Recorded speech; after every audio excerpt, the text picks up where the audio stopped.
It's showtime, folks. Welcome in, Chasing Big Joe, 1025, 1063, the game here on this All Hallows Eve, better known as Halloween. He's Big Joe or Cheap Mall Santa. I don't know. I'm Chase McCabe. I did not dress up today. That's okay. Dr. Crane Nick Frazier is on the ones and twos back at our studio. We're at the Omni Nashville Hotel. Sean Mark is here, our on-site engineer. We're at Kitchen Notes. Joe, you look wonderful. Well, I got my Santa costume off of Amazon, and it was $15, and I'm not sure it's worth that much. Joe, are you But Father Time? I guess it's He's Santa Father Claus, Time. dummy. Santa Claus. I'm the Lawson Claus because I wear this Lawson baseball hat from Lawson High School every day of my life because it's just perfect. And the L could also be construed as loser, so it works out fine for me. But no, we're good. We're Santa Claus. I like it.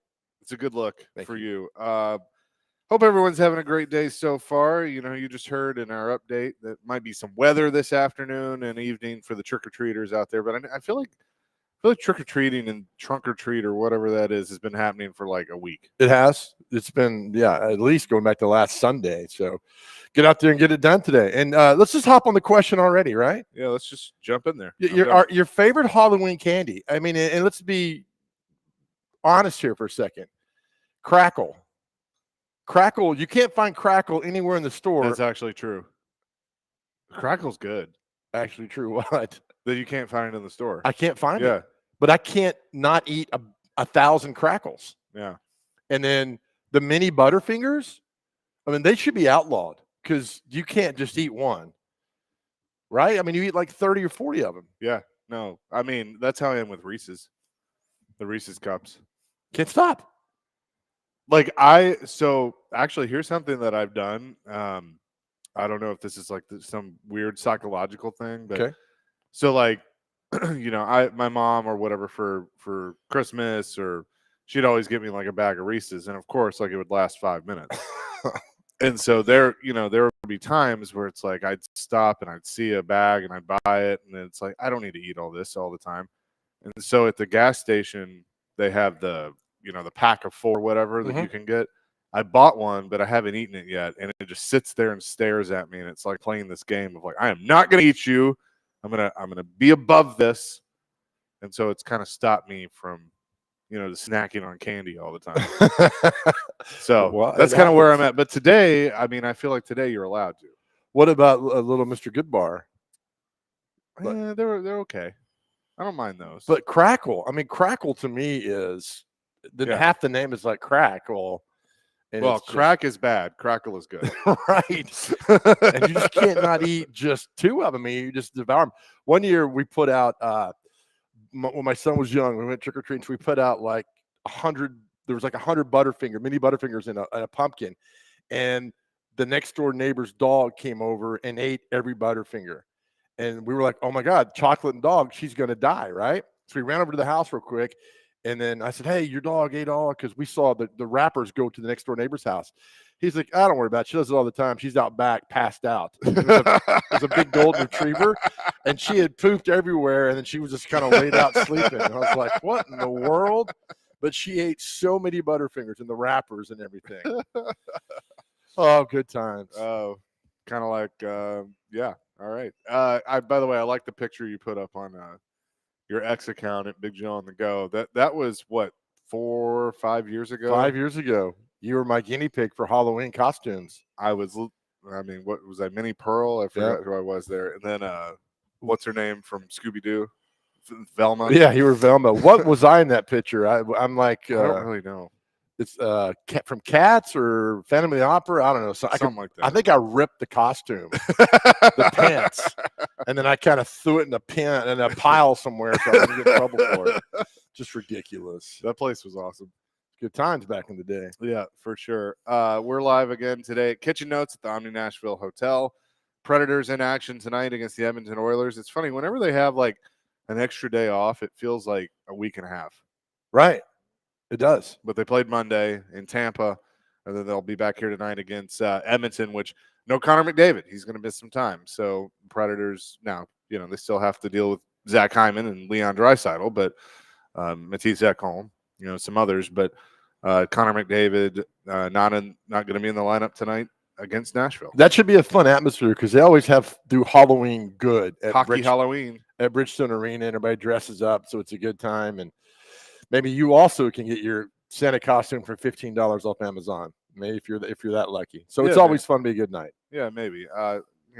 Everybody's like, "Are you gonna dress up for the game?" I go, "Yeah, I'm gonna wear my jersey and just like normal." I don't get into Halloween as much. I never have because you don't have time. Yeah, you have like 9 jobs. I don't know how you have time to do anything. Yeah, I don't either. So if you had time, you could. That's why Amazon getting the costume was just a click, and next thing you know, it's at my.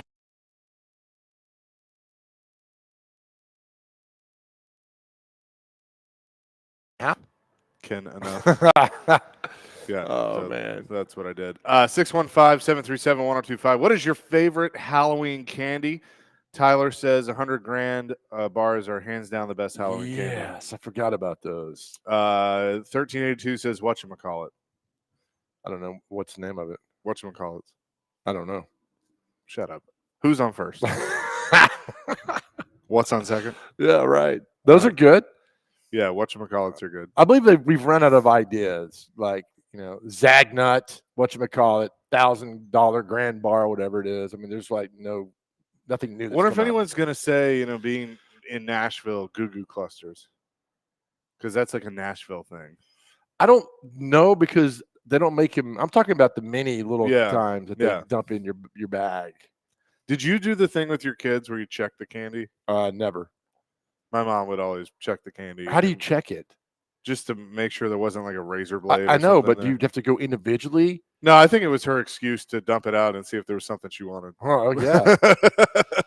By the way, if somebody does do that, you deserve a really special place in hell. No, I agree.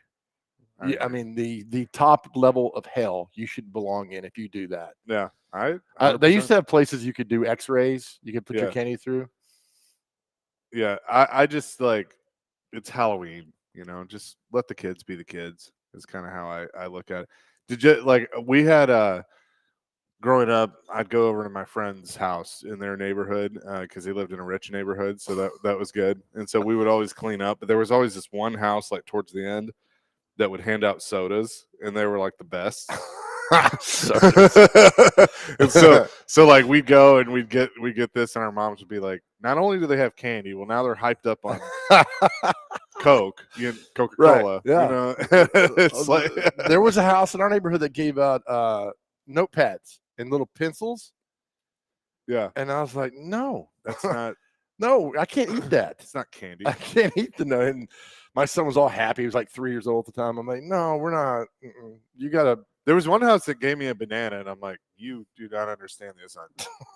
It's not how this works. Banana. Hey, going to those houses where the dentist owns it, and you're just like, oh, have a nice little apple, or have a bag of grapes. Like, that's stupid. It's candy. Halloween. Well, here's my thing, Dr. Crane. If you're a dentist, why are dentists? And this is kind of crazy, but and this is awful. But don't dentists want you to eat sugar, right, and candy because that's their business, right? I know it sounds terrible to say that, but they want you to come and I that's actually a good point. Eat all the chocolate. There are two types of dentists in the world, Joe. The ones that don't care about the people, and there are people that do care about the people. So yeah, and their pocketbooks. That's fair.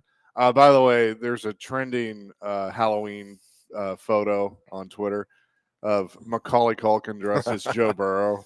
It's pretty fantastic. Oh, he looks just like him without the costume. I know. Like, it's hilarious. It's very, very, very good. Well, what's the best costume you ever dressed up as? I was Darth Vader one year. That was cool. I don't know. Oh, I think my favorite one of all time, I was Captain Hook. That's a good one. When I was like 7. I had the wig, I had the hook, for the hand. My mom had found like this awesome costume, and I think that was probably my favorite. You were too young, but the Gulch used to have a costume party. It was a big deal at the Gulch back in the early 2000s. I won 2 years in a row as Little Bo Peep.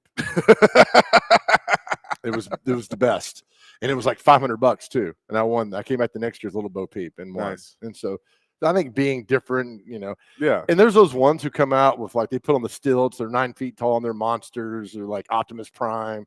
Some of those are really cool, but getting into that costume and the planning and the forethought and getting out and doing that is like exhausting. It's got to be exhausting. Yeah. No question about it. 615-737-1025. What is your favorite Halloween candy? That is our question of the day. We'll get into some sports and everything coming up here live at the Omni Nashville Hotel. The kitchen notes. Sports things. Yeah, I don't know.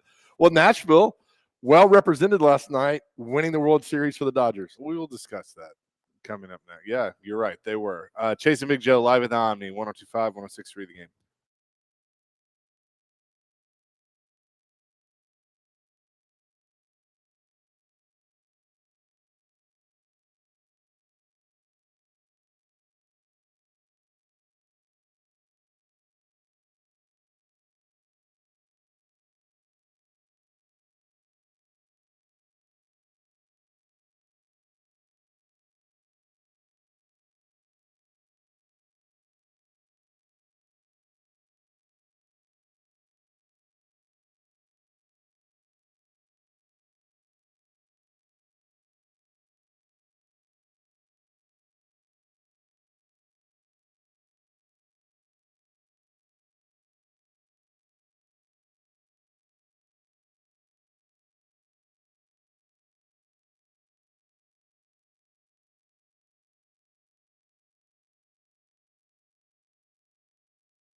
We come now to the final and most terrifying painting of the evening. To even gaze upon it is to go mad. They're dogs, and they're playing poker.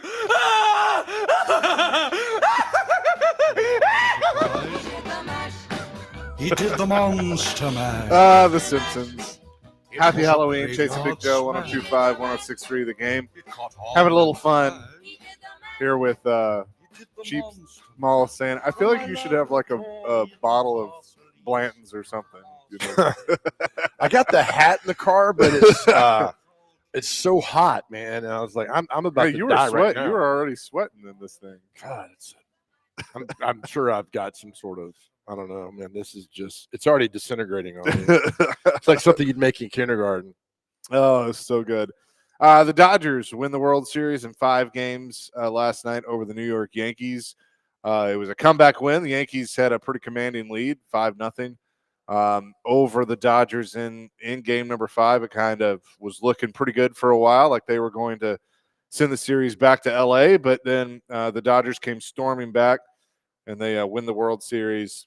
Their first, I know they won it in 2020, but the first full season World Series since 1988, and Freddie Freeman named the MVP last night. So, I heard it was only the Dodgers' 7th World Series. I thought there was many more than that, but what do I know? that But was their 8th. Maybe it is their 7th. I don't know. What'd you say? I don't know. It was like one of those. But Mookie Betts with the sac fly that drove in the winning run, and then Walker Buehler closed it out in the bottom of the inning there. So a couple of Nashville boys getting it done. And I got to tell you, Mookie's Hall of Fame, right? Yeah, oh yeah, yeah. This is the 8th. The 8th eighth, for the okay. Dodgers, yeah. No, oh yeah, I think so. I mean, here's what was crazy about that series: that there was probably like 7 future Hall of Famers playing in this series. Mookie, Freddie Freeman, Judge, Soto, Ohtani. I mean, I know that Kershaw didn't play, but he's on the Dodgers, so I'd put him in that group. Who am I missing? Maybe Cole. I mean, like there are quite a few from both sides. It's just crazy to think about that. I'm trying to think because, baseball, those writers who let those guys in are so weird. They like one or two in a year and all that. But as far as, us, I think Mookie has proved beyond a shadow of a Well, it's doubt. his 3rd one. Yeah. He won 2 with LA, 1 with Boston now. 2nd one for Freeman. So I mean, Do you think Freddie Freeman's a Hall of Famer? oh, heck yeah. How many home runs he got? Over Dale Murphy. Don't Don't get me I started. know he's over 300. Okay. Because I saw him hit 300. Let's see. Freddie has 343, Okay. and Dale Murphy 398. 398. Yeah. So It's going to bug me to the day I leave. the I planet. look, I don't understand why Dale Murphy's not in. He's the only back-to-back MVP winner in the history of baseball that's not in the Hall of Fame. I don't understand. And now we qualify, in today's game. Wow, he's got to get 500 home runs or 450 or 400. But you got to take when the guys played the game and what was He's happening. got over 2,000 hits. I don't know why Dale Murphy's not in the Hall. I really don't know. I guess they look at his batting average, 265, but like still. Well, I mean, Freddie's over 2,200 hits, 300 batting average, 343 runs, pretty good. 98 stolen bases. I mean, but yeah, I mean, I still think in the era in which Dale Murphy played, he's good enough to be in. Not a shot. And then they took Rowland in last year, Yeah. and it's not Scott Rowland's fault he got in the Hall of Fame. No. But the fact that Murphy did not get still, and then, football, we'll talk about Too Tall Jones when that time happens. But it's really crazy why Dale Murphy's not in the Hall of Fame. And it just bugs me. I mean, he is my favorite player of all time, baseball-wise. But at the same time, the stats of that time show that he should be in the Hall of Fame. Yeah. It's funny. Like, I was talking with my friends watching the game last night, I can't stand the Dodgers. Like, I'm happy for Mookie and, Freddie. They were like, what about Freddie? I'm like, I'm happy for him, but at the same time, it's like getting kicked in the groin with cleats. Right. Like, that's just like, that was my guy. And, to see him now with the Dodgers but yeah, it was, I was disappointed because I really thought this was a series that would go 7. That it was just going to be a closer series. And like, if you watch the games, like, they got that way, but the Dodgers just showed you they're too powerful. Yeah, and that was I thought the Yankees might move it back to LA, but they didn't do it. And Mookie with the sac fly game-winning RBI last night, and they take it. And I don't know, and the ratings evidently are pretty good for baseball, so fantastic, and hope they continue to rise. And do you think that pitch clock has helped? Did they have a pitch clock in the World Series? Yeah. Okay. Yeah, no, I definitely think it has. So Mookie right now, he's not to 2,000 hits yet, so he'll need to get to that, but he will. He's at 16-15, 271 home runs, 294 batting average, 188 stolen bases, 831 RBI. So I mean, he's well on his way, I would say. Yeah. Oh, he's what, 31? 32. 32. Yep. Turned 32 earlier this month. Oh, happy birthday. October what? 7th. Nice. Yep. So well, good for him. He was him. a 5th round pick. Yep. Isn't that crazy? He had committed to Tennessee to play baseball. Yep. And then made his way up. And then he was so good in basketball too. Such a good basketball player at Overton. Yep. Such a good basketball player. And then he found where he belongs, and that's great, man. Yeah, I don't blame him. I don't blame him at all for you get drafted in the 5th round and work your way up through the system. I saw him his rookie year with Boston. They played the Braves. And it was it was great. I had a feeling we were going to get this phone call today. Okay. After the Yankees lost. Noted Yankees fan Sean Henry joins the show. Hello, Sean. Guys, I'm not calling to talk about the Yankees. I'm just doing you, as Bud pays me to do, fact-checking for you. Roger Maris won back-to-back MVPs and is not in the Hall of Fame either.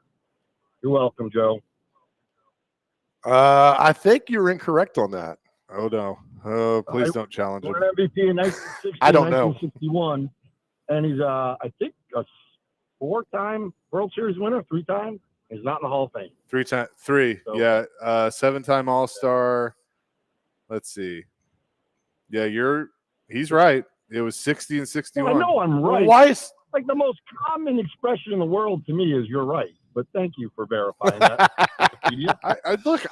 Don't get mad at me. I'm giving you your flowers. By the way, Joe. Well, let's put him in. They both should be in. Absolutely. He was the best player when I was a kid in baseball. And that's saying a lot because we had Ricky Henderson and Dave Winfield. Good Lord. It was good. Let's go back. Why is Maris not in the Hall of Fame? This is just shocking to me. Because the media hated him because he wasn't Mickey Mantle. They hated Mickey Mantle because he wasn't Joe DiMaggio. It's so weird, isn't it? Go watch the movie 61 if you haven't already. It's really a phenomenal movie. But, I mean, he should be in now with the Veterans Committee. It's ridiculous he's not. It's crazy. Yeah, because, I mean, he had the record at 61 for a long time. And then, I don't really get it either. I guess. Right. The commissioner at the time put that asterisk on it because he was Babe Ruth, one of his good friends. And it's just really crazy when you think about it. Did Maris hit those 154 games? Were they playing 154 back then?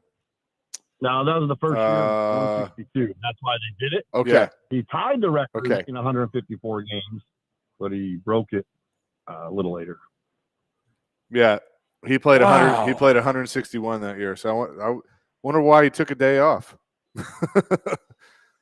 Yeah, that's crazy.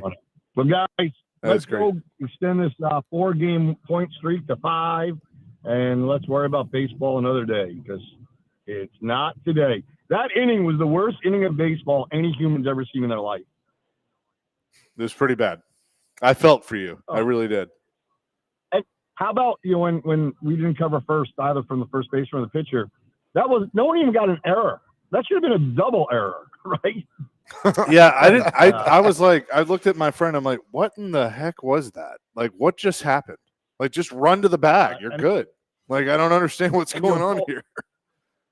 And Cole pitched an incredible game, but I think he was so mad at, our center fielder and shortstop that he had his own brain cloud, not even thinking. And then I really enjoy Smoltz on the call, but he let him off the hook. I mean, he's He a did. great fielding pitcher. He should have blown him up. Oh, Yeah, well. he was always trying to nice cover to for him hear. a little bit. There is. But you know There what, is for sure. Yeah, maybe there's a change at the top, because the fact the manager didn't come out and slow that game down during that inning, I don't understand what he was doing. No, Give everyone Sometimes a I minute. don't think he does either. no. But he has a nice watch under his sweatshirt that he wears. It's really Casey Stengel's rolling in his grave with Billy Martin. All right, well, Sean, guys. let's get a win tonight. Let's get a win tonight. Enjoy your Halloween. Can't wait to see your costume. I assume you guys are going as like step brothers or bosom buddies or Siamese twins. I'm not sure what. I look forward to seeing it. You will see it. That Thanks, is for buddy. sure. Thanks, Sean. See you guys. Sean Henry joining the program after his beloved Yankees fall last night to the Dodgers. But congrats to Walker Bueller and Mookie Betts, a couple of Nashville connections. This Bueller was on the 20 team too, I think. I think this is his second. Could be. Yep. But always good to see the Vandy boys represent. Yes, this is his second. So he won in 20 and then here in 24. We're live today at the Omni Nashville Hotel, 615-737-1025. That's our phone and text line, driven by WilsonCountyHonda.com. And there is a big high school football game tonight in Middleton. I mean, it's huge. And the mayor of the city where this game's being played will join us next on the show. We will do that next. Chasing Big Joe, 102.5, 106.3 The Game.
Chasing Big Joe, 102.5, 106.3, the game here on to this Thursday, this Halloween, live at the Omni Nashville Hotel. A classic for sure. Well, Michael Jackson Thriller. Chasing Big Joe at Kitchen Notes. We got a big one in Mount Juliet tonight, JoJo. We Why do. don't you do the honors? We do. Big high school football game between Green Hill and Mount Juliet. Both teams are unbeaten. Both have great programs. Both have great head coaches. And the mayor of Mount Juliet, the Honorable Mr. James Manis, will join us this morning. Mr. Mayor, how are you? I am doing great. I mean, this is an exciting day here in the city of Mount Juliet with the big game happening tonight. You know, it was good seeing you the other night at the Mayor's Cup, the press conference that you guys put together. It was a lot of fun. And I told you the other night, Mr. Mayor, that this doesn't happen everywhere where, you know, the city comes together and honors these two programs, these two coaches. How much, and we're not going to ask you to pick a winner today, Mr. Mayor, but how much fun was that and is this for Mount Juliet? Oh, this is exciting for us, definitely. And you know, it's Green Hill High School is kind of the new school. It's been open here since 2020, and you know, they're kind of the new kids on the block, if you want to say.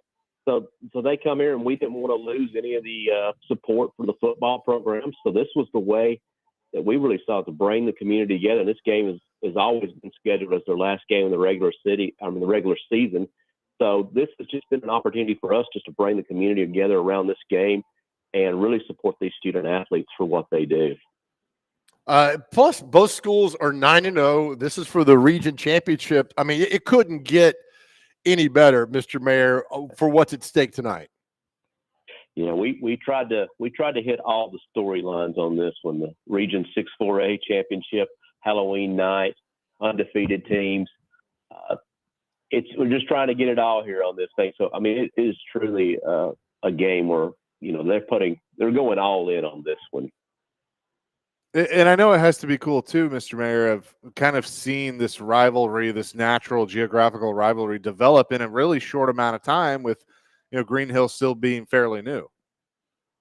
It really is. And, you know, Green Hill, they're starting out. We're going to have a lot of traditions for us, the school, to get behind and support. So when we presented this kind of approach to the school administrations about this, you know, Green Hill was really excited about having something to kind of get their students engaged, being a brand new school. A lot of them, my oldest daughter being one of them, started out at Mount Juliet High School and then transferred to Green Hill when it opened. So you kind of had those split classes.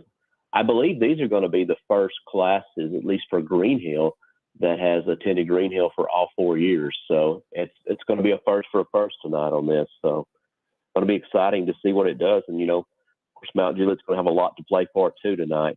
So good game and a good time to get out here. And, you know, looks like the weather's improving every time we check too. So, well, that's good. We're good. We're talking to Mayor of Mount Juliet. James Manis is on with us, the Chasing Big Joe show for tonight's big game at Green Hill, Mount Juliet. Anything I saw somewhere where there's like a shuttle that's going to bring fans in. I don't know if you could talk to this or not, but what's kind of the logistic setup around Green Hill tonight? Because there's going to be thousands at this game. Yeah, I'm not aware of a shuttle, but there probably is something set up to get people to there because, you know,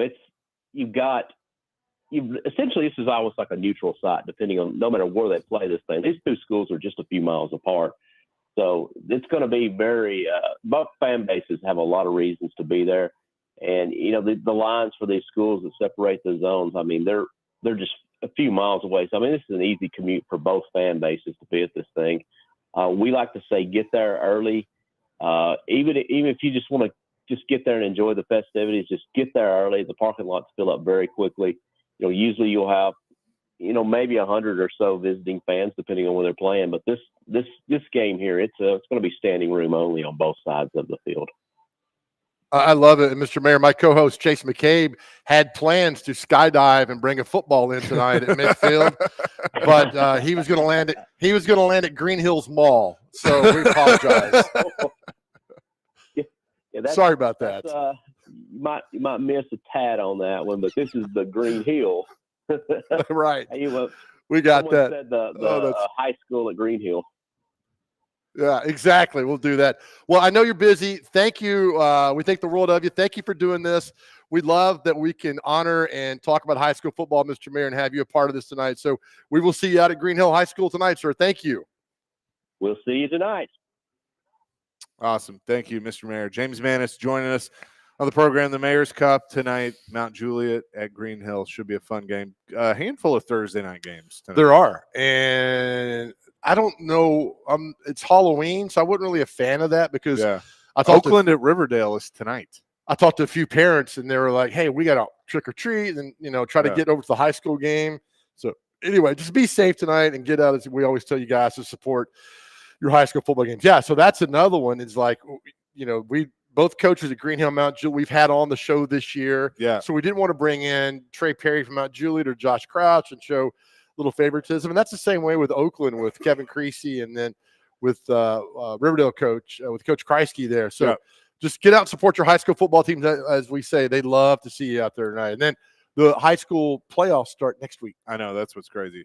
Laverne Antioch is tonight. That's one that stands out. Clarksville Northeast is tonight. Blackman at Coffee County. Wilson Central at Cookville. CPA Davidson Academy is one that's tonight. We mentioned Mount Juliet at Green Hill already. Harpeth at Hickman County is tonight. Gallatin at Lebanon is tonight. DCA at Nashville Christian. Huge game. Is one. Kenwood at Rossview. Cane Ridge Smyrna. East Hickman Summertown, just to name a few. So a good chunk of games will be played tonight in high school football. You're at FRA. Who was your big rival? CPA. Oh, okay. It was probably CPA then DCA. Because they did that whole it was CPA forever, and then they kind of redid the alignment where this was before Division II had the 3 classes. Yeah. And so we were still Division I, but CPA had moved up, and so they kind of split us, and we didn't play them as much. But then DCA kind of filled that void, and now they're back together. It was always CPA. At McGavock, it was Overton. I mean, it was 82-35. We played Overton every year, and then I'll never forget the 84. Here you go, high school football. But we played at Overton. We were ranked like 4th. They were 3rd. And we went over to their field, and I'm telling you, man, I'll never forget. It was cold, and there's about 10,000 people at Overton field. I mean, there were people everywhere, and we lost 21-19. I will never ever forget that game. It was just packed, so much fun. And that I'm thinking about that game 40 years later shows you how valuable and the impact of high school football is on me and a lot of my teammates at the time too. So it was a lot of fun. Yes, for sure. So we always like to highlight high school football, and also Jill Jelnick just passed us along. Brentwood at Ravenwood. That's their game of the week on Fox 17 for the Frenzy. So she'll be out there tomorrow. Okay, so there is a big game tomorrow night. Oh yeah. Okay, good. Brentwood Ravenwood. That's huge in Williamson County. Yes, it is. So yeah, you can watch that on Fox 17 at 6:30 with Jill and company. We will come back with much more. Get into the Titans, and maybe I did an interview in another city last night. Look at you about the Titans. What city? Boston. Previewing the game this weekend. Well, who was what station up there? WRKO. Look at you, man. So when I went on with them. And it was pretty funny, just the back and forth, because I think both fan bases are kind of in the same place right now. And that is, they have no idea what the hell is going to happen. Oh, that's great. We'll discuss that and much more next, live at the Omni Nashville Hotel at Kitchen Notes, Chasing Big Joe, 102.5, 106.3 The Game.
do I always feel like I'm in the twilight zone, and I always feel like somebody's watching me. And I got no problems. Chasing Big Joe, 102.5, 106.3, The Game. Little Rockwell bringing us back with Michael, right? MJ's doing the backup vocal. Rockwell was Barry Gordy's one of his sons, the founder of Diana Motown. Ross, right? I don't know. I know that Barry Gordy started Motown. That was his son. I think he might have had a bunch of sons. I don't know. But that's also iconic scene in the 2-part amazing episode of Miami Vice, the debut episode where Tubbs is in the strip club and they're dancing to that. He's in the audience and they're dancing. The girls on stage are dancing to that song, and so is he. Yeah. Is it Barry Gordy's son? Yeah. Yeah. You're right. How old is Rockwell now? Don't make me older than I need to be. Rockwell is 60.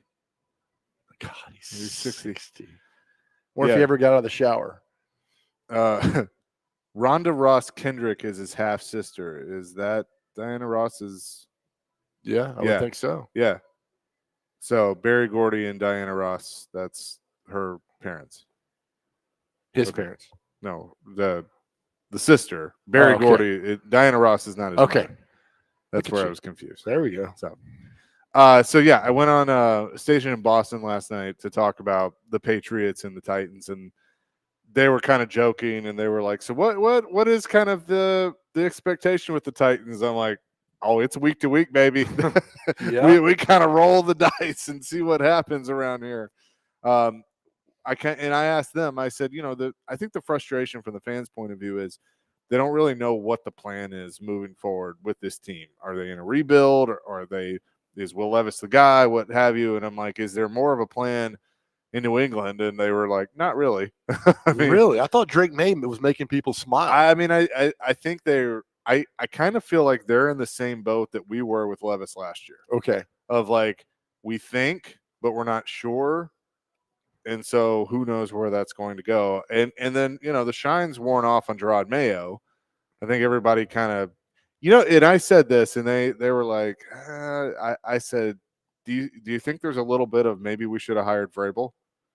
Because I don't know. I don't know if that would have been better or not. Well, the whole thing when it came out of how Mayo was already in line and nobody knew about it, because we're all like, take Vrabel. Vrabel's going to go up there, and it was already set in stone. Kraft had already decided that was going to happen. And we talked yesterday about quarterbacks from Alabama or being elevated. And Mac Jones, you're like, because when they won the national championship in 20, he was like, man, he's throwing darts. He's like, that's product of who was around him. Then he gets to the NFL, and it's like, he's awful. He's awful. Yeah, I really thought Drake May was going to be really good, and he still might be. I mean, it's Mac Jones. It's early, but Mac Jones too. Yeah. But talking about Drake May. Well, he's got time. Yeah. So Mac Jones, I was never really sold on. Okay.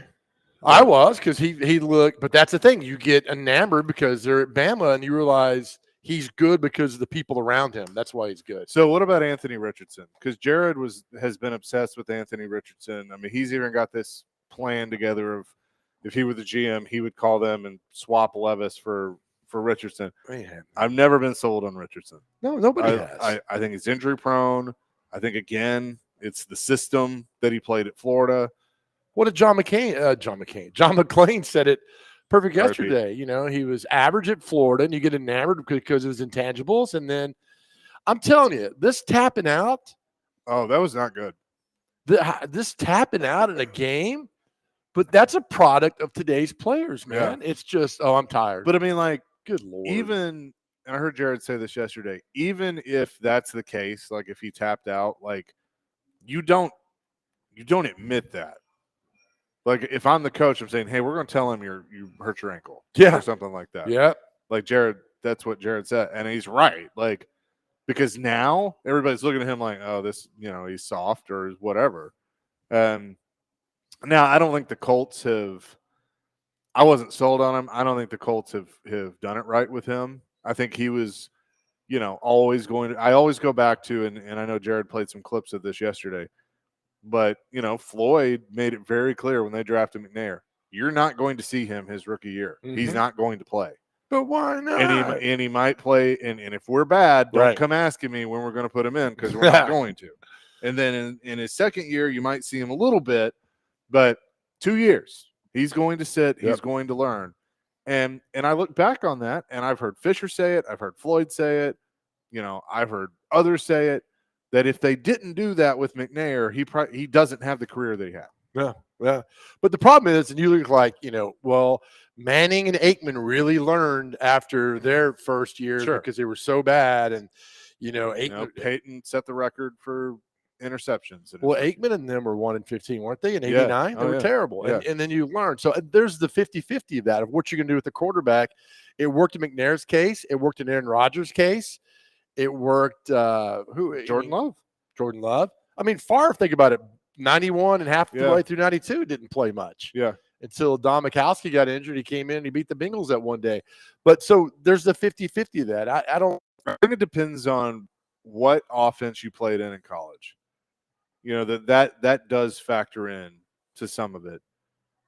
What McNair ran at Alcorn State and the type of quarterback he was, he had to learn the speed of the NFL game. He had to learn the defenses and what were going to be thrown at him, because a lot of the stuff that he did in college wasn't going to work. But also with McNair, and you could do this with Mariota, they had legs. You're right. So what were you weren't here on the show. You were off that day. We'd had Rod Reed on. Yeah. We're talking about Marcel and his son at A&M. He says, when you're a quarterback, you go through progressions, you check everything down. He goes, if none of that's working, run. Yeah. And I was like, oh, yeah. So McNair was able to avoid a lot of trouble by running. Mariota the same way, running. When you get like a Mac Jones or a Levis, these guys aren't runners. No. They're not. They can move better than – Yeah. Like, I don't think the true statue quarterback exists anymore. I mean, you got, Flacco's still kind of that. Like, Brady was that. Peyton, like, they weren't going to leave the pocket too much. Yep. But in today's league, you have to have some athletic ability to be able to move. Well, we brought that up. I mean, and you could argue Mahomes is a running quarterback. I think he's more of a scrambler. Yeah. Because a true running quarterback has never won the Super Bowl. Steve Young was a good running quarterback. He won that. I think that might have been the last one that won in '94 for the 49ers. But a true running quarterback has never won the Super Bowl. Frank Tarkenton came out and said, Mahomes isn't doing anything that I didn't do when I played. Yeah. And he's correct. Yeah. He is absolutely correct. But Mahomes is smart. And Frank Tarkenton was smart too. And Mahomes is surrounded by great players. But a true running quarterback has not won the Super Bowl. Is not going to win the Super Bowl. You got to be able to deliver the football. And that's what Mahomes does. And that's what Steve Young was able to do. That's a really interesting – you didn't consider Doug Williams a running quarterback? Not at all. He was more of a pocket passer than anybody else I've ever Yeah. seen. He stood and delivered. I mean, Huh. think about it. Go through Yeah. all these guys. Phil Simms, Yeah. Hostetler, Montana. Mark Rippon. I mean, just on and on and on. Aikman. I mean, Steve Young was probably one of the first that could Yep. move. I mean, Favre scrambled and he threw Yeah. Favre threw a lot of bad passes, but he threw a lot of Elway, amazing for Brady, passes. Yep. Brad Johnson. I'm just going that Roethlisberger could scramble. He could scramble. Yep. Move out of the way. But there's none of those are true running Eli quarterbacks. moved better than Peyton, but not by bunch. He was able to avoid things. Yeah. Eli had a lot of interceptions too. Yeah. Drew Brees. Rodgers was mobile. Russell. I mean, Russ might be in that discussion. Good. Yep. I'll put him in there. I mean, and here's the thing with Mahomes. Mahomes can definitely make plays with his legs and probably one of the best to do it. But he also has a cannon for an arm. And that there's not many that have that combination, that they have the speed and agility that he has and also have a bazooka and the accuracy that he has passing. You are. Do we see Levis Sunday? I think so.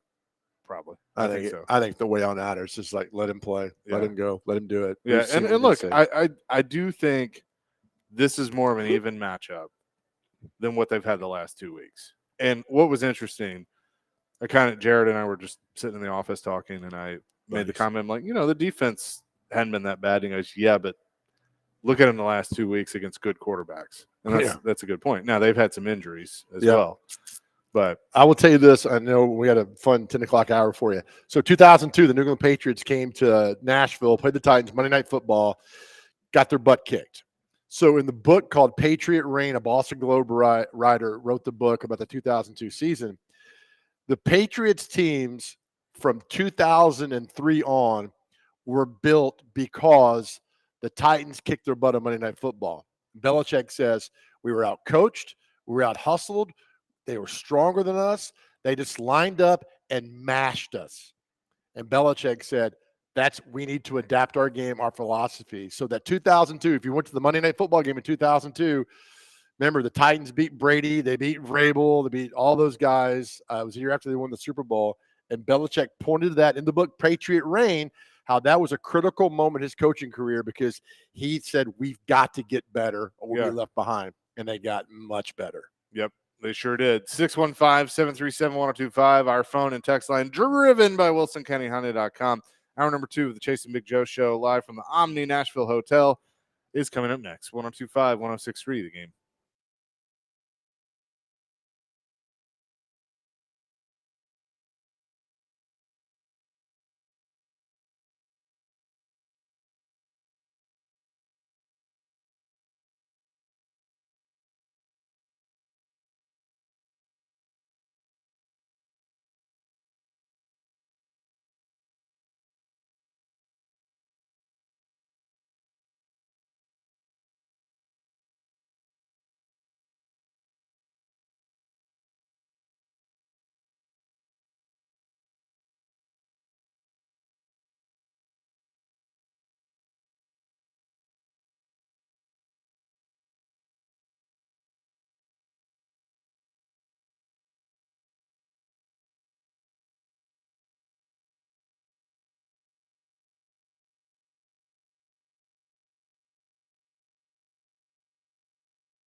Hour number 2, Chasing Big Joe, 102.5, 106.3, the game here on this Thursday, this Halloween, live at the Omni Nashville Hotel at Kitchen Notes.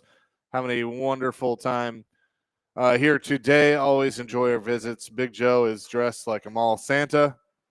You look like Homer when he was a mall Santa. I look that good? Yeah. Well, I had to take the beard off because I'm pretty sure there's some sort of disease in that beard.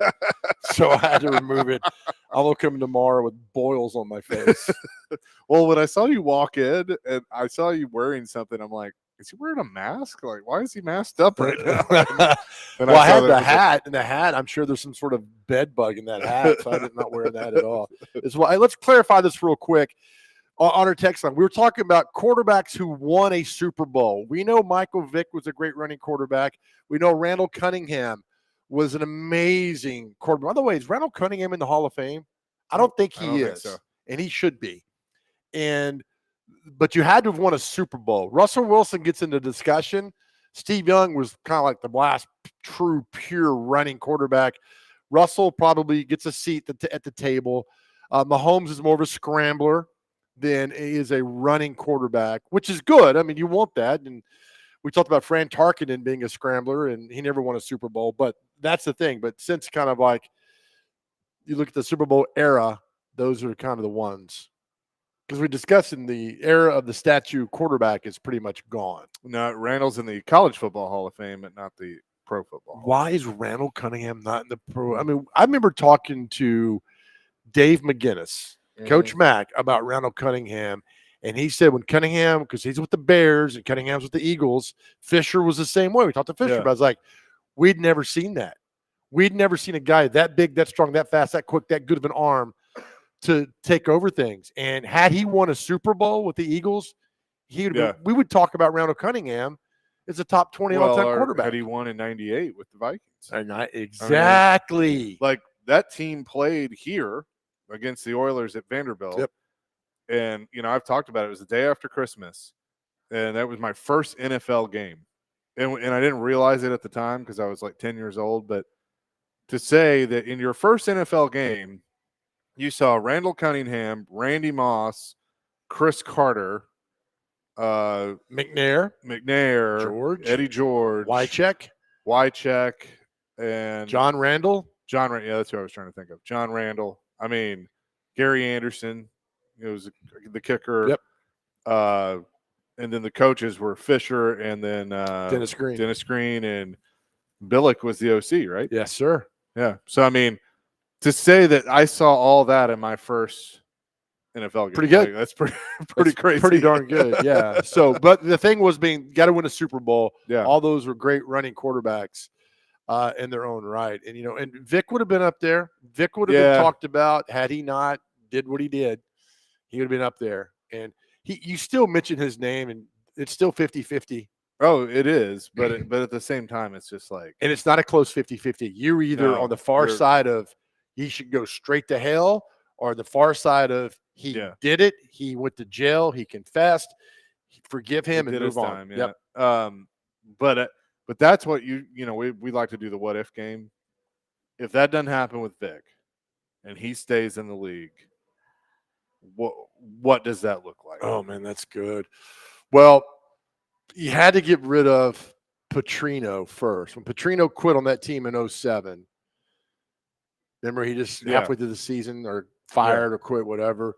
So had he been under a different coach and maybe a different little system to more build him up, it would have been different. But that, I still go back. The greatest what if question to me for us in this city is the Vince Young question. Yeah.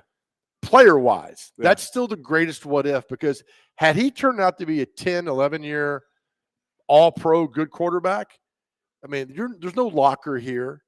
No. And he elevates his program. I mean, because I stand by that if they had kept to the original plan, and that was he would back Steve up for at least a year. But keep Steve. Steve stays. Steve knew what was going on. Because remember, Bus Cook was the agent for both. Mm-hmm. So it's like everybody knew what was up. Everybody knew the plan. And if Bud had just stuck with it and let Jeff and Floyd do their thing. Steve's the starter. Vince backs him up for a year, and then Vince takes over. I know he won Rookie of the Year. I know we saw Right. it and thought, Yeah. oh, here we go. But I stand by. If Vince had sat behind McNair for a year, things would have been different. I still to this day don't know why the Texans did not take Vince Young. He's from Houston. Yeah. He just led them to a national championship. And when word got out that they were taking Mario Williams or whoever it was, Yep. and then second was Bush to the Yep. Saints, and third was VY my Why guy. didn't the Saints want? They just gotten Breeze. Breeze, right? yep. Yeah. Or yeah, they had they were in the middle of the free agency, and Breeze was a guy coming Right. that did a sign, and he fit that mold of what they had in New Orleans. But I'm still to this day don't know why Houston didn't take Vince Young. I don't either. I know they had David Carr. I get that, but you have a hometown hero in your backyard who proved that he was really that. The Vince Young Rose Bowl in the 2005 season, that game is the single greatest performance by any college player ever. Oh yeah, And I will argue that till I'm it's my out of favorite breath. college football game of all time. Till I'm out of breath. Yeah. I mean, I can't recall last time a player took over a game like that. They could not stop him. No, It was awesome. amazing watching that. It wasn't SC the favorite? Yes. Yeah. Yeah, Yep. by a lot, I think. Or I don't maybe not remember a lot, because they had but- Reggie, Lindell White, Matt Leinart. They were rolling, but they did not didn't get it done, and that was just a great game. And Keith Jackson on the call with Dan Fouts and the confetti falling down, and it was an amazing, amazing game. USC was a touchdown favorite. Touchdown favorite, Um, and they stuffed Lindell at 4th and 1 or something, got the ball back. Yep. And then the Texas went down and rolled and won it. So that to me, that's my greatest what if. The second greatest what if is had the Titans win the Super Bowl in '99. oh yeah, had they? Yeah. I mean, Fisher's Hall of Fame. Fisher's Hall of Fame. Fisher's in the Hall of Fame. Eddie's in the Hall of Fame. Steve. Steve is probably in the Hall Yep. of Fame. It would help Derek. I mean, Derek probably would be in the Hall of Fame. They'd probably have 4 Hall of Famers. And I mean, maybe Floyd. I always thought Frank would have been in there. Yeah. But I mean, that probably helps Floyd, I would think, as a contributor. It's weird. The GM thing is kind of, yeah. I don't know what they think on GMs. It's Yeah. just kind of all over the board. But those are two of the greatest what ifs in the city, which I think about. It's like, I mean, they I won. still, now we had Jeff Fisher on the show and we asked, would you have gone for 2? He said no. He would have kicked the point. But remember, he also said, but their defense was gassed. And I knew that especially if we got the ball first, we were going to march downfield and win the game. And even if they didn't get the ball first, I knew our defense was going to go out there and prove something. Yep. And that's the thing is I tell all the time, when you've got one shot, you throw it into the end zone. You do not throw it at the 2-yard line. Yeah. Yeah. That's the Heath Schuler learned that versus South Carolina in '92, and Titans fans learned that in the Super Bowl in January of 2000. I mean, that's because Chris is standing wide open in the end zone. Frank was wide open at the front of the end zone. And I get it. Like the pass rush was coming at McNair. He's trying to move fast. Dyson was the number 1 target at the time. Yeah. And so he's just trying to get rid of the ball. And they were coming at him. Yeah. I mean, so I don't fly. I mean, those are the things. Another what if Yeah. had Peyton not come back for his senior year. Had Peyton not come back for a senior year is a good one. Here's another what if that probably was never close to happening, but for the sake of this discussion, what if he had come here and not gone to Denver? Ooh, that'd been fun. That's a good. I mean, would the Titans have a Super Bowl then?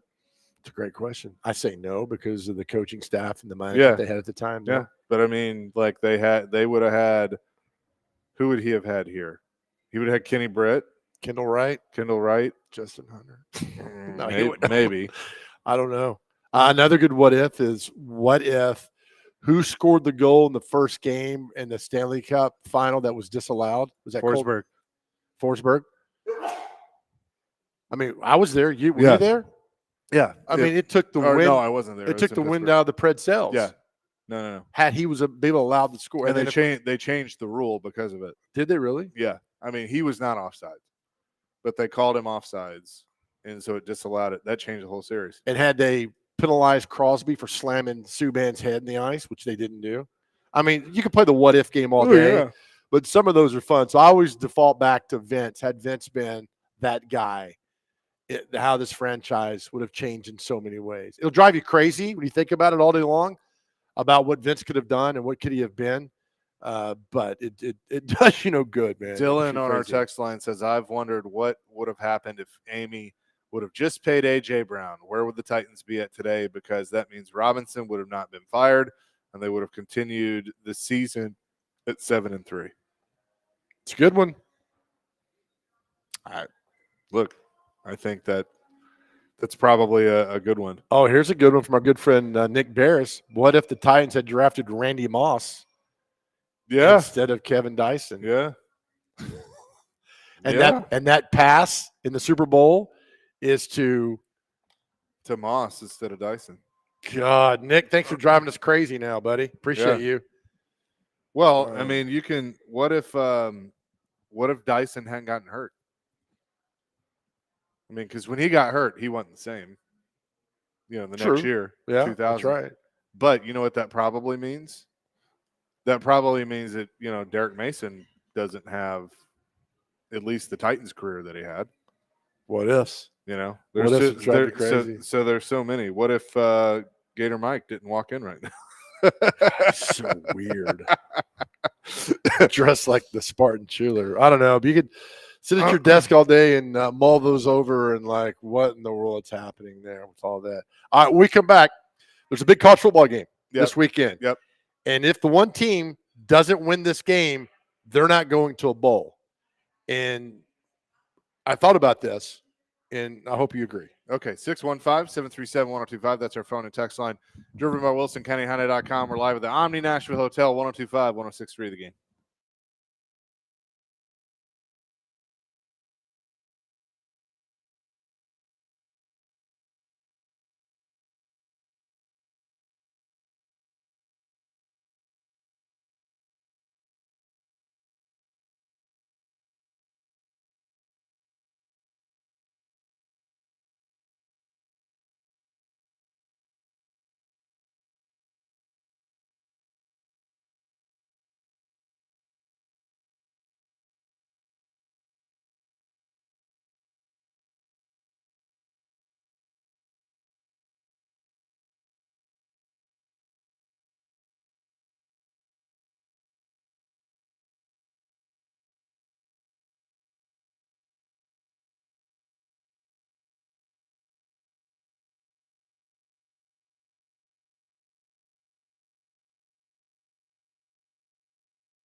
I get so happy every time I hear this.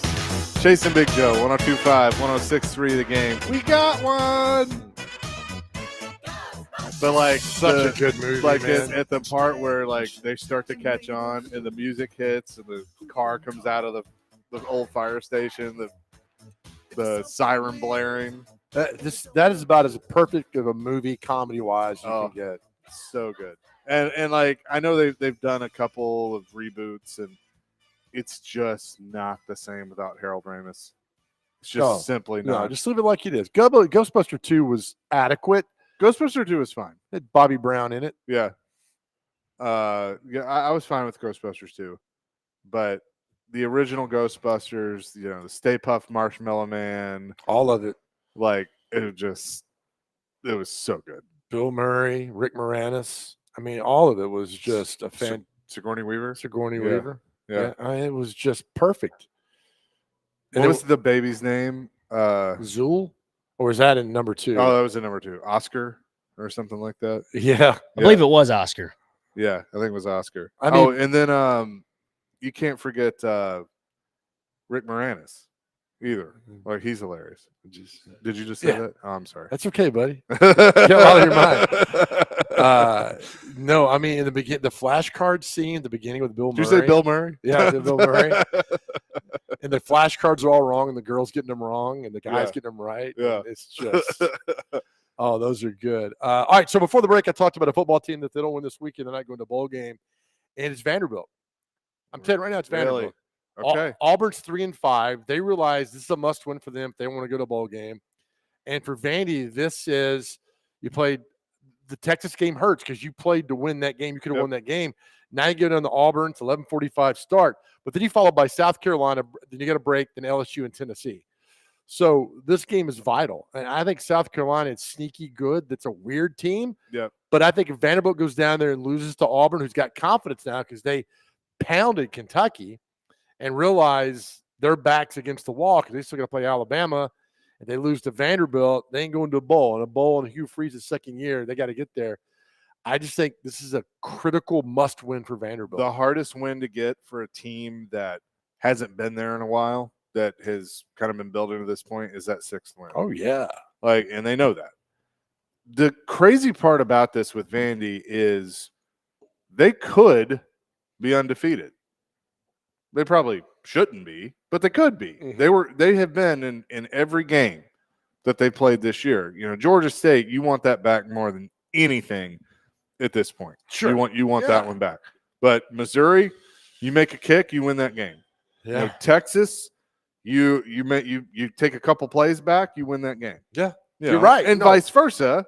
You take a couple plays back, you lose to Alabama. It can go both ways. That's why we love it, man. 60 And- minutes, Right. As a GM recently said, the ball's not round, so sometimes it doesn't bounce your way.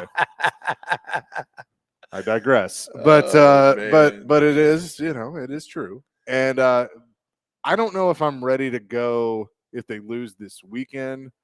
They're not going to make a bowl game, but I see what you're saying. I because they have to. I think the thing with Vanderbilt, and I say this very respectfully, is they're not to the point where they can deal with things to the extent of like a program like Alabama or Texas that has kind of been conditioned to this is how you deal with the good, this is how you deal with the bad. They're still learning that. But remember, you can't compare teams. No. Because there's so many new players on a team. So were these 2/3 of these guys last year were in another Right. program? You're right. You can't compare So teams. to say it's But you same can old Vanderbilt doesn't work. Right, but I still think in some ways there is that stigma of, oh, we're Vanderbilt, and I think Clark is doing a great job trying to get rid of that. And I think with the way college football is now, that kind of thing is going to go away because it is year to year. It's No, not, you're correct. everything is year to year. Yeah, you're right. If you play the game right, you can turn any team into a good team. You just got to be willing to pay the players and find the players that are going to go there. South Carolina hosts Texas A&M Saturday. South Right. Carolina plays Vandy next week. I think Texas A&M wins that game. but it sets up for Carolina. I mean, that's a weird, they play amazing one week and like, the next. Yeah. But I think if hey man, this is our show. uh, and South Carolina fans, if it ain't swaying, we ain't playing. And that's how Williams-Brice Stadium could be so electric. Saturday night, South Carolina playing Sandstorm. I mean, if A&M wins that game, nothing's going to stop them. I really don't think anything's going to stop A&M because you're walking into a buzzsaw Saturday night. Everything sets up perfectly for South Carolina. I mean, you're walking into a buzzsaw. So if Carolina wins that game, that makes them 5-3. They can play Vanderbilt next week. They win that game, they can go to 6-3. They have Missouri, Wofford, and Clemson to round out the rest of the year for them. I tell you what. Tell me, pal. There's another must-win that I think is a game that you got to be careful of if you're a certain team. Say it. It's in Knoxville Saturday night. Kentucky's 3-5, but like, what do they got to lose? What's the spread? 16.5. I think Tennessee absolutely. I think they should absolutely destroy them. They should, but you understand what I'm saying. Like, there's a little bit of a trap game here. You're coming off of a bye week. You've got the Hive beating Alabama. You're in a really good spot right now. Little brother comes into town and there's no Kentucky said, see ya. We've checked out. Or cousin. Also, this is a great question for one day. We need to bring back certain traditions. They need to bring back the beer barrel. Yeah, I agree. And why they stopped doing that is asinine. It's stupid. Yeah. Bring it back. Because by one team winning the beer barrel is not going to make me go out on Saturday night and drink beer. I know. It's the stupidity of that. Bring back the beer barrel. I know Danny White listens to our show. And that's Danny White. That's Danny White and Laverne, not Danny White in Knoxville. And I said, "You better bring the beer barrel back." He's like, "Quit calling me at Discount Tires." I said, "I'm so sorry. You have the same name as Danny White, but bring it back." It's Florida, Georgia. What's it called now? Outdoor party. Yeah. So bring back the cocktail. I mean, stop doing this stuff. Right. Well, and they got rid of the Red River shootout. It's the Red River rivalry. Mm-hmm. It's like whatever. All these things. There are a lot of good games coming up Saturday that can change the playoff picture. We'll preview some of them and talk about them. Coming up next, Chase and Big Joe, 102.5, 106.3 The Game.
have we here? Santa Claus, huh? Ooh, I'm really scared. So you're the one everybody's talking about. Is this Nightmare Before Christmas? Bingo. I can't believe Nice. Tune in to 94.9 The Fan this Saturday at 2:30 for our college football game of the week. The world's largest cocktail party, Florida and Georgia, presented by Twin Peaks Restaurants. Take your tailgate to Twin Peaks, home of the 29-degree drafts and wall-to-wall sports. That's a big one that is on the docket.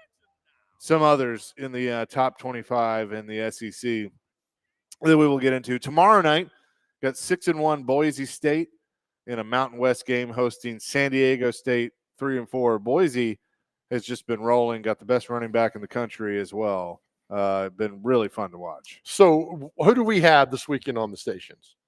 We have Florida, Georgia, Vandy, Auburn.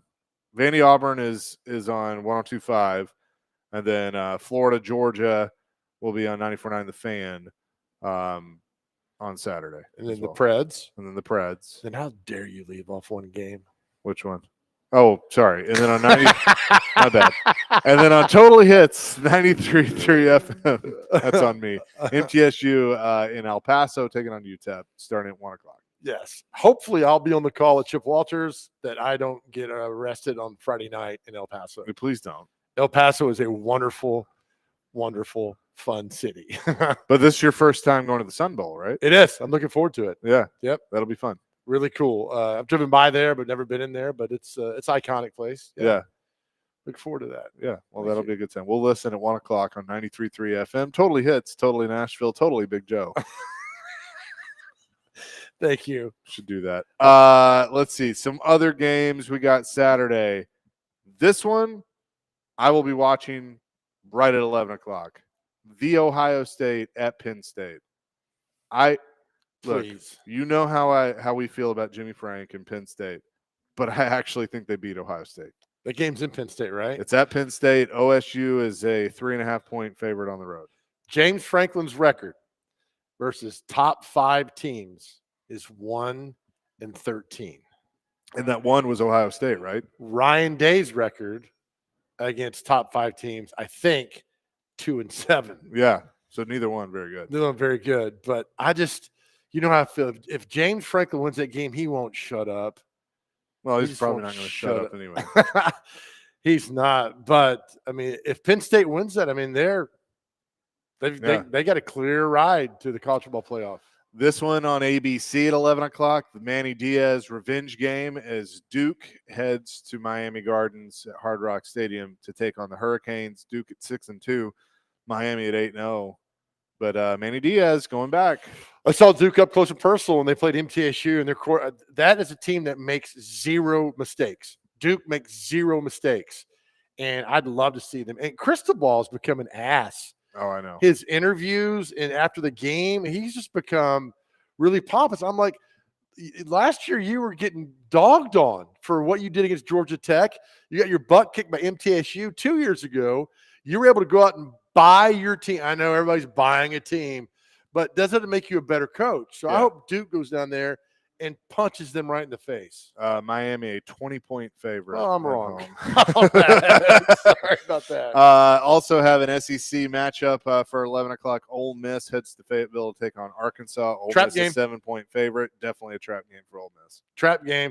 Whoever photoshopped the Karen, I need to see the manager hair on Lane Kiffin when he was complaining about the SEC giving LSU another night game. You deserve an award. That was great.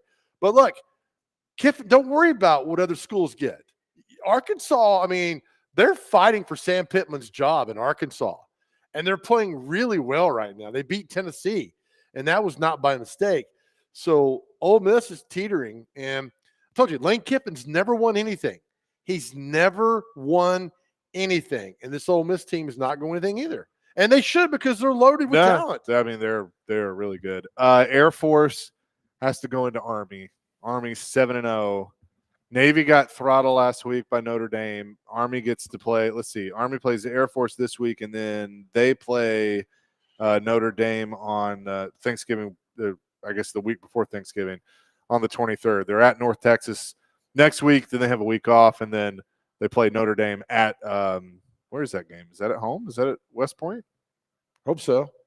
On the Hudson River, it's beautiful. If you haven't watched Army play a half of football, It's at Yankee Stadium. ugh, I hate that. Interesting. If you have not watched Army play, watch a half. Watch how fun they are. Oh yeah. Watch that modern day wishbone option, whatever they got going on. It's fun to watch. Army a 22-point favorite there.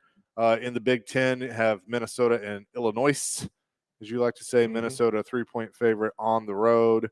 Really? Yeah. Wow. Another just the 2:30 CBS game is just a Big Ten tradition. Oregon heads to the Big House and takes on Michigan. Oregon a 14.5-point favorite at the Big House. And that'll be Nestler and Danielson. Those Yeah, poor guys. I know. 2:30 on ABC, the cocktail party. Georgia 16.5-point favorite. I like the points for Florida. We were just talking to Gator Mike about that. I would take Florida in the points. Okay. We'll see. But I could be very, very wrong. Winning the football game, the Georgia wins. I think Georgia wins football. I think Florida keeps it close though. Okay. Texas Tech is at Iowa State. Iowa State. Are they still 7-0. unbeaten? Yeah. They're just How is quiet. that They're guy quiet and undefeated. Not quietly gotten undefeated. a big time job. I don't know. He might this year. He's the Dan Campbell of college football. He is. Speaking of other undefeateds, this game on Peacock at 2:30, Indiana and Michigan State. Indiana 8-0. I hope Michigan State win. It's this Indiana. Like, are they going to be? Because Rexroad and Robbie talked about they're going to be in the college football playoffs. And If they stay 8-0, they are. Or if they stay undefeated, they are. yeah. Kansas State at 7-1 at Houston, 3-5 in the Big 12. I think K-State wins that game, 13.5-point favorite. And then SEC Saturday night on ABC, Texas A&M at South Carolina. A&M only a 2-point favorite. I told you, man. Let me tell you what. That could be a letdown game for A&M. I think 8 teams making the last 4 that they've got to decide on is going to be head scratching, bewilderment. What are we doing? What's going on? So many teams will be deserving that for those 9 through 12 spots. Well, the 12 spots already guaranteed to the group of 5. So you're looking at 8, 9, 10, and 11. It's going to be tough, man, to see who gets in. Oh, and it's going to be great to hear, a 2-loss or potentially a 3-loss likely SEC team complain about losing a spot to a group of 5 teams. I mean, the LSU Alabama game next week. Massively huge. Yeah. And if Alabama loses that, they're not getting in. And I already don't think they're getting in, but yeah. Louisville heads to Clemson to take on the Tiger. Clemson, since they lost to Georgia, they've just, and I think Dabo loves it this way. They've kind of flown under the radar. They've just kind of done their thing. They're 6-1, but they've played no one. They haven't. No, they haven't. And this will be a test, even though it's at home. Let's see. They have played. Yeah, they destroyed App State, NC State. What? He's got the best costume. It's Roddy Piper from They Live. Oh, really? He's got the glasses, the flannel shirt, the wig. Oh, my God. That is the best costume. I'm sorry, Chase, interrupting you. That is amazing. I just came here. There's a burglar. Oh, I just came man. here to kick ass and chew bubble gum, and I'm all out of bubble gum. So this guy has got a burglar costume. If you were a true professional burglar, today's your day. Right? Hey, is you that a walk- TV? Why don't you carry the TV? Yeah, you can walk around. Wait, Joe, is that your car? Is he driving your car? We can have it. Put it in the river and get my insurance money on it. Just quick note on Clemson. So they got Louisville this week. Then they got to go to Virginia Tech. I don't think that's easy. Then they got to go to Pitt. Pitt's really, really good. The Citadel, and then they close with South Carolina. That's So tough. there could be a loss there. I love this. This November is going to shape up to be a great college football month. Okay, all right. So think of that, Chase. If you are a pickleball fan and you a lot of pickleball and you're always looking for things to do, there's an event this weekend benefiting Metro Animal Care and Control, the shelter that's coming this weekend. And today's your last day. Your last day to register. This weekend's going to be really nice. We want you to take part in this. We'll tell you all about this cool event happening this weekend when we come back. Chase and Big Joe, 102.5, 106.3 The Game.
They're creepy and they're kooky, mysterious and spooky. This week's Nashville's best deal of the week is Teddy's Tavern. Teddy's Tavern is your go-to spot for great food, cold drinks, and live music right in the heart of downtown. Get half off a $100 gift card now for Teddy's Tavern at thegamenashville.com/deals while supplies last. Chasing Big Joe live from the Omni Nashville Hotel. We'll get to what day is it and celebrity birthdays in just a second. But Joe? Yeah, if you love pickleball, there's an event this weekend that you need to be a part of, and registration closes today. Let's bring in Heather Jeffrey. She's part of Friends of Mac Nashville, Metro Animal Care and Control, a big event happening there. She has the biggest heart around for rescuing animals. Heather, good morning. How are you? I'm doing well. How are you? I'm doing fantastic. Tell us about, get it right, the 4th annual Music City Pickle Paw Classic. Tell us more about You it. got it.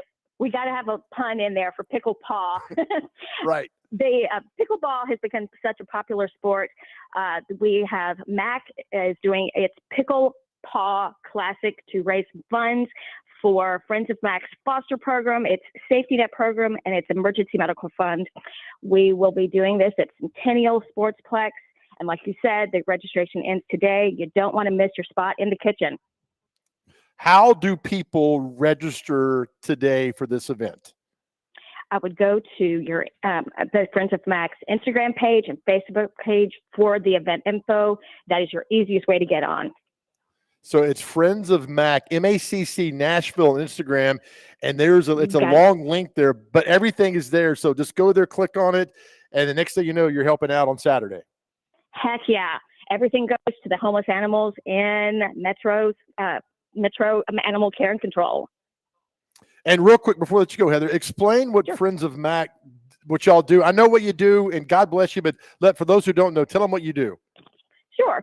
All of the money raised goes to our foster program. A lot of dogs don't do as well in the shelter environment as they do in a home environment. And so we help people that volunteer to be fosters make that foster experience great for a dog. We also have our safety net program. A lot of people, if they're having financial problems, you don't want them to have to worry about where their dog's next meal is coming from.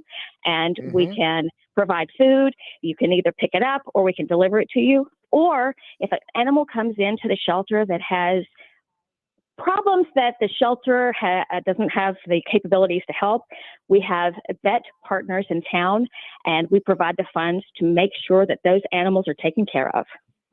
Oh my gosh. God bless you, Heather, for what you guys do. Again, it's Friends of Mac Nashville, MACC Nashville. You could probably Google it. You got to get in today. It's the Music City Pickle Paw Classic. Heather, thank you for what you do, and it's an honor to know you and to be part of this. So thank you. Thank you very much for your time. We really, really appreciate it. Absolutely. Thank you. Heather Jeffrey there, the Friends of Mac Nashville. And, we have dogs. We love our dogs more than anything. And so the fact that one day in a shelter for a dog is one day too many. That's it. So thank you. So if you pickleball, go play this weekend and have fun. Yep. Amen to that. With that, let's get to what day is it and celebrity birthdays.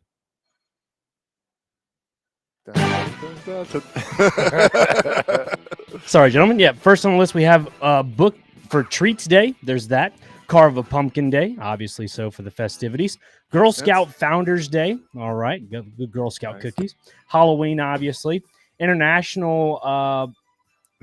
Oh boy, we're continuing. Let's see. National Candy Apple Day. National Caramel Apple Day. Wow, there's a lot of apples on here. National Doorbell Day. National Increase Your Psychic Powers Day. Okay. National Knock Knock Jokes Day. Haven't heard that in a while. National Magic Day. Reformation Day. And, there's a lot more. I just can't read that. Scare a Friend Day. Sneak some of your candy yourself before the kids start knocking Day. That's a long one. Trick or Treat for UNICEF Day. And World Savings Day. World Savings Day. What was National Oh Boy Day? What was that about? I just can't pronounce it, Joe. I know. That's okay. Oh, all right. Knock, knock. Who's there? This segment. This segment who? This segment sucks. Okay. Dr. Crane, thank you, buddy. Good job, Dr. Thank you, gentlemen. All right. Time for celebrity birthdays. We got to get all these birthdays within 2 years. Our first birthday, soap opera actress Deidre Hall. How old is Deidre Hall today? Was she Days of Our Lives or one of those things? 72. 77. 77 exactly. You know what Dr. Crane does between 1 and 2? With Nani. Since I they're do like running. it. Yes, this is true. Director Peter Jackson. He directed one of those nerd Middle Earth movies. The Hobbit one, I guess. One of those. 70. 84. 63. The very funny Rob Schneider. How old is? We've had him on the show many times. Rob Schneider. 60. 56. 60 exactly. Tied at 2. Another Rob Van Winkle.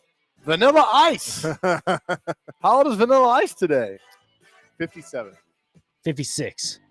57 exactly. Chase up 4-2. Piper Perabo. Was she in Coyote Ugly movie? I think. Yeah, she was. Yeah.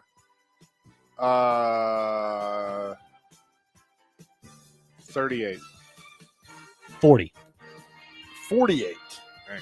She looks nowhere near 48. Who is this here? Actress Holly Taylor from The Americans. She was the daughter. She was great in that series.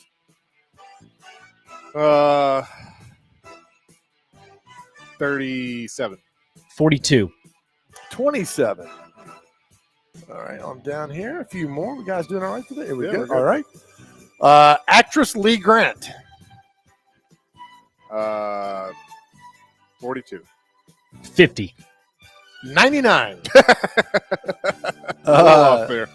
Actress Sally Kirkland. She was in the original MASH as Hot Lips. Oh. I'm going to say 77. 78. 83. Actor Brian Doyle Murray, Bill's brother. He wrote Caddyshack. He was in He was in Christmas Vacation. yeah. Great, funny actor. 77. 74. 79. Chase up 5-2. Journalist Jane Pauley. As Tom Brokaw would say, Jane Pauley. 75. 80.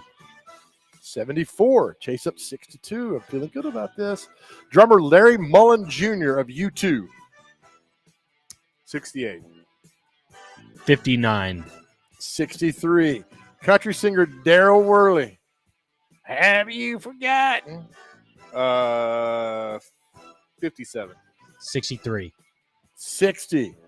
Ad Rock of the Beastie Boys. 58. 53. 58. Chases up 8-2. Quit look at your watch, Chase. Sorry. It's all right. We got this. We'll get this in time. Who else on this list? Anybody? Oh, Dan Rather. Oh. Dan Rather's birthday. On assignment. Dan Rather, I'm going to say 90. 92. 93. It's 8-3. Chaser. We got 3 more. Nick Saban. Today's Nick Saban's birthday. 72. 73. 73 exactly. It is 8-5. I'm sure Saban will tell you why you don't need to buy people birthday presents, but him. John Lucas, former NBA player. He started a rehab program, helped a lot of players and people throughout the years. John Lucas. 56. 53. 71. The last one, Chase, you can get double digits. If you get this one, you should get this one. The crime dog, Fred McGriff.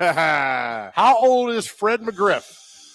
Ooh, crime dog is. Come on, buddy. 57. 59. He is 61. So, All Chase, right. you win 8-6. Good job, Dr. Crane, for coming back, man. Nice rally. Thank you very much. Well done. Hey, have a happy and safe Halloween. Watch the weather. Might have some rain and storms coming through, but be careful if you're taking the kids out trick-or-treating. Amen to that. Also, as we end every show, to our guys out there, look, if we're struggling, and look, we all go through this sometimes, on your cell phone, you can dial 988. You can text, I'm told, also 988. Just talk to somebody, anybody. As we say, God loves you. He has you on this earth for a specific purpose and a journey that only you can fulfill, and it's a beautiful journey. Please understand that if something happened to you, you'd be tremendously missed. That's why we let you know that you are tremendously loved. We're here for you anytime. We all walk together. Amen to that. Peace, love, rock and roll. D-Mace Fingon Donick is next 1025, 1063, The Game.